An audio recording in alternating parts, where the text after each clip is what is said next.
February 24, 2022, 4 a.m. Russian armored columns cross the Ukrainian border. Thousands of vehicles, tanks, infantry fighting vehicles, self-propelled artillery, trucks, fuel tankers. The objective, Kyiv. Russian planners expect to take the capital in 72 hours. Decapitate Ukrainian leadership. Force surrender. End the war before it starts. By February 25th, a 64-kilometer convoy stretches from the Belarus border toward Kyiv. Satellite imagery captures it. The largest armored column since World War II. Hundreds of vehicles, bumper to bumper, advancing on Ukraine's capital. Russian generals believe numbers guarantee victory. They have tanks. They have artillery. They have air superiority. Or so they think. Above the convoy at 7,000 meters altitude, something watches. Silent. Invisible to ground forces. A Turkish-made Bayraktar TB2 drone. Wingspan, 12 meters. Engine, single pusher propeller. Speed, 220 kilometers per hour. Maximum altitude, 8,200 meters. Endurance, 27 hours. Payload, 4 MAM-L precision-guided munitions. Cost, $5 million. This drone is about to change the course of the war. This is WarFist TV, where we analyze the battles that change wars. Because the Bayraktar TB2 didn't just destroy Russian vehicles, it saved Kyiv. Hit subscribe. You need to see how Turkish drones became Ukraine's guardian angels. The Bayraktar TB2 is a medium-altitude, long-endurance, unmanned combat aerial vehicle developed by Turkish company Baykar. First flight 2014, designed for reconnaissance and precision strikes. Not a large drone, not particularly fast, but effective. The TB2 proved itself in multiple conflicts before Ukraine, Libya. Turkish-backed forces used TB2s against Russian-supplied Pantsir air defense systems, destroyed dozens, demonstrated vulnerability of Russian air defense. Nagorno-Karabakh. Azerbaijan used TB2s to devastating effect against Armenian armor, destroyed tanks, artillery, air defense, won the war in 44 days. Syria. Turkish forces used TB2s against Syrian government troops. Precision strikes on command posts, armor concentrations. Ukraine ordered TB2s before the full-scale invasion. First deliveries, 2019. By February 2022, Ukraine operated approximately 20 to 30 TB2 drones. Not a large fleet, but trained crews. Practiced tactics. Ready for war. The TB2's specifications matter for understanding its effectiveness. Length, 6.5 meters. Wingspan, 12 meters. Maximum takeoff weight, 700 kilograms. Engine, Rotax 912 4-cylinder, 100 horsepower. Maximum speed, 220 kilometers per hour. Cruise speed, 130 kilometers per hour. Service ceiling, 8,200 meters. Endurance, 27 hours. The sensors include CAT's electro-optical targeting system, thermal imaging, laser rangefinder, laser designator for guided munitions. The munitions are MAM-L smart munitions. Weight, 22 kilograms. Warhead, high explosive or thermobaric. Guidance, laser or GPS. Precision, within 2 meters. Range, 8 kilometers after launch. The TB2 carries 4 MAM-L munitions, not a heavy payload, but sufficient for precision strikes against vehicles, structures, personnel concentrations. Which TB2 capability mattered most for Kyiv's defense? A. Long endurance. B. Precision munitions. C. High altitude. Comment your answer. February 24th to March 2nd, the battle for Kyiv begins. Russian forces advance from 3 directions: north from Belarus, east from Russia, northwest toward Hostomel airport. The northern thrust is the most dangerous, fastest route to Kyiv, flattest terrain, best roads. Russian planners commit massive forces, tanks from 1st Guards Tank Army, VDV Airborne, Spetsnaz, Rosgvardia. The plan: seize Hostomel airport, fly in airborne forces, establish bridgehead, advance on Kyiv from secure base. Ukrainian forces defend Hostomel, 3rd Regiment of Special Purpose, National Guard, territorial defense. The fighting is intense. February 24th, Russian VDV helicopters land at Hostomel. Ukrainian forces counterattack, destroy helicopters, kill paratroopers, retake airport temporarily. But Russian ground forces arrive. February 25th, massive assault. Ukraine loses Hostomel, but the airfield is damaged, cratered, unusable for transport aircraft. Russian plan disrupted. Stay with me. What happens next shows why air superiority means nothing against patient hunters at high altitude. The 64-kilometer convoy forms, February 25th through 28th. Russian vehicles mass north of Kyiv. Satellite imagery shows the scale. Tanks, infantry fighting vehicles, trucks, fuel tankers, artillery systems, all on a single road. This violates basic military doctrine. Concentration without dispersion creates vulnerability. One road means no maneuver space. But Russian commanders believe Ukrainian forces lack ability to strike such a large formation. They're wrong. Ukrainian TB2 drones patrol above 7,000 meters altitude, beyond the range of man-portable air defense systems. Russian forces carry Igla man-pads, maximum altitude 3,500 meters. Insufficient. Short-range air defense systems like Tor and Pantsir are present, but they focus on faster threats. Fighter aircraft, cruise missiles. The TB2 is slow. Small radar signature, flies high. Russian air defense operators struggle to detect and track it. The TB2 operators identify targets methodically. Lead vehicles, fuel tankers, air defense systems, command posts. The doctrine is simple. Destroy lead vehicles to block the road. Destroy fuel tankers to immobilize the column. Destroy air defense to enable follow-up strikes. February 26th, TB2 strikes begin near Kyiv, northwest of Kyiv. A fuel convoy is hit. Thermal imaging shows vehicles in infrared. The operator locks laser designation on a tanker truck. MAML munition releases. 8 seconds to impact. Laser guidance keeps the munition on target. Impact. Explosion. Secondary explosion as fuel ignites. Fireball visible for kilometers. Other tankers burn. The convoy stops. No fuel means no movement. Tanks and infantry fighting vehicles sit immobilized. Ukrainian artillery receives coordinates. 150 mm shells rain on the stalled column. More vehicles destroyed. February 27th. TB2 strikes Buk air defense system near Makariv. The Buk is Russian medium-range SAM, designed to shoot down aircraft and cruise missiles. Effective range, 35 kilometers. Altitude, 25,000 meters. But the system is vulnerable on the ground. The TB2 operator identifies the Buk radar vehicle. TEL transporter erector launcher sits nearby. MAML strike, direct hit on radar vehicle. The Buk battery is blinded, cannot track targets. Follow-up strike destroys TEL. 4 missiles worth millions of dollars rendered useless. The strike has cascading effects. Without Buk coverage, Russian aircraft are more vulnerable. Ukrainian Air Force can operate more freely, and more TB2 strikes become possible against other targets. February 28th.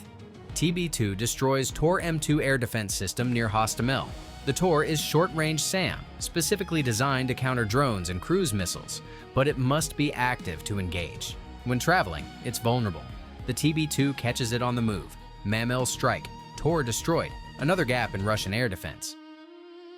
March 1st. Drone footage emerges. TB2 strikes on a Russian convoy near Bucha. The video shows thermal imagery, multiple vehicles burning, explosions as ammunition cooks off. The convoy is trapped. Lead vehicles destroyed block the road. Following vehicles cannot advance, cannot turn around. Road too narrow.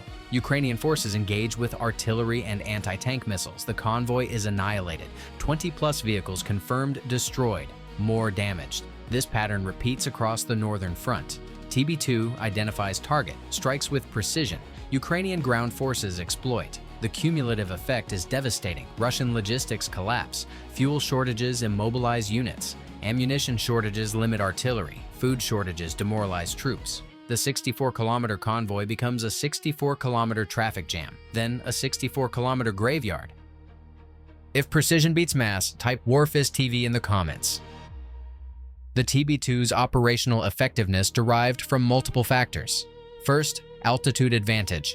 Flying at 7,000 meters places it above most tactical air defenses.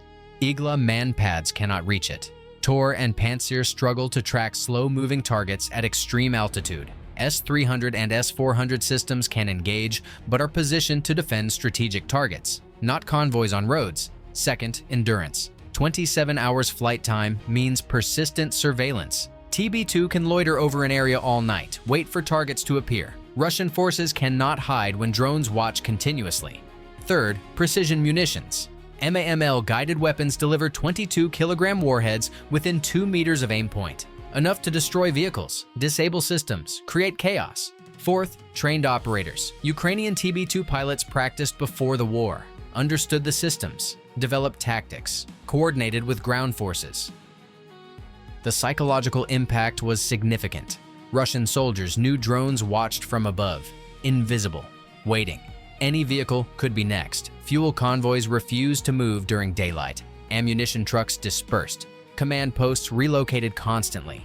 Fear of TB2 strikes degraded Russian operational tempo, slowed advances, forced defensive postures. Ukrainian propaganda amplified the effect. Videos of TB2 strikes went viral. The song Bayraktar became a cultural phenomenon, millions of views. The drone transformed from weapon to symbol. Symbol of Ukrainian resistance, symbol of Russian vulnerability, symbol that technology and tactics defeat mass and momentum. The TB2 also enabled other operations. Reconnaissance. The drone's cameras provided real-time intelligence. Ukrainian artillery used TB2 coordinates for targeting, prevented friendly fire, counter-battery work. TB2 identified Russian artillery positions. Ukrainian counter-battery fire destroyed them. Russian artillery effectiveness decreased. Battle damage assessment. TB2 confirmed strike results. Determined if follow-up strikes needed. Improved overall effectiveness. The integration of TB2 into combined arms operations was sophisticated. Not just drone strikes, coordinated operations where drones, artillery, infantry, armor worked together. This required training, communication, doctrine. Ukraine achieved this. Russia did not. Snake Island demonstrates TB2 effectiveness in another context, the small island in the Black Sea. Strategic location controlling shipping lanes. February 24th, Russian forces capture it. Small Ukrainian garrison. Russian warship, "Go fuck yourself," becomes legendary quote. Russia holds Snake Island, uses it as forward operating base. Air defense station there, radar. Supply runs by helicopter and boat. April through June 2022, Ukraine strikes repeatedly. TB2 attacks are central. April 26th, TB2 destroys Strela 10 air defense on the island. May 12th, TB2 strikes Z-434 Vasily Bek, a Russian rescue tugboat bringing supplies and troops. Direct hit. The boat burns, sinks, 50+ crew lost. The strike is recorded, video released, proof of TB2 capability against naval targets. June 8th, TB2 destroys another air defense system on Snake Island. June 17th, TB2 sinks Spasatel Vasily Bek, another support vessel. Kamov Ka-29 helicopter on deck destroyed in the strike. June 30th, Russia abandons Snake Island. TB2 strikes made it indefensible. Cannot reinforce, cannot supply. Ukrainian artillery from mainland pounds it. Russian garrison evacuates. Ukraine reclaims the island. Propaganda victory. Strategic victory controlling sea lanes. TB2 was instrumental. The statistics on TB2 effectiveness vary by source. Confirmed visual evidence shows at least 50 Russian vehicles destroyed in the first 2 weeks of war. Tanks, infantry fighting vehicles, trucks, air defense systems, actual number likely higher. Many strikes not filmed or released. Ukrainian Ministry of Defense claimed over 150 Russian targets destroyed by TB2 in the first month. This includes vehicles, structures, air defense, logistics. Independent analysts estimate TB2 contributed to destruction or damage of 200+ targets through April 2022. The cost-benefit analysis is striking. TB2 costs $5 million. A single C-400 air defense system costs $500 million. TB2 destroyed multiple air defense systems. Each strike achieves cost ratio of 100:1 or better. Answer: all three capabilities working together. Long endurance enabled persistent surveillance. High altitude kept it safe from most air defenses. Precision munitions delivered lethal effects. Remove any one capability and effectiveness drops dramatically. The synergy of all three made TB2 devastating. By summer 2022, TB2 effectiveness declined. Russia adapted, deployed more air defense to forward areas, integrated short-range and medium-range systems, created overlapping coverage. TB2 losses increased. Ukrainian operators became more cautious, reduced flight hours, selected targets more carefully. Additionally, other capabilities emerged. FPV drones, cheaper, more expendable, effective at shorter ranges. Artillery with improved precision. HIMARS systems with GPS-guided rockets. The battlefield evolved. TB2 remained useful for reconnaissance, for strikes against opportunity targets, but the period of dominance ended. This is normal in warfare. Weapons provide advantage, enemies adapt, new weapons emerge, the cycle continues. Should Ukraine have used TB2 more aggressively? Did Russia fail at air defense integration? Could TB2 change future conflicts? Comment your analysis. Subscribe to WarFist TV. We break down the weapons that define battles. The Bayraktar TB2 saved Kyiv, not alone. Ukrainian soldiers fought, died, held the line. But the TB2 gave them advantage. Eyes in the sky. Precision strikes. Psychological pressure on Russian forces. That advantage mattered. February through March 2022 could have ended differently.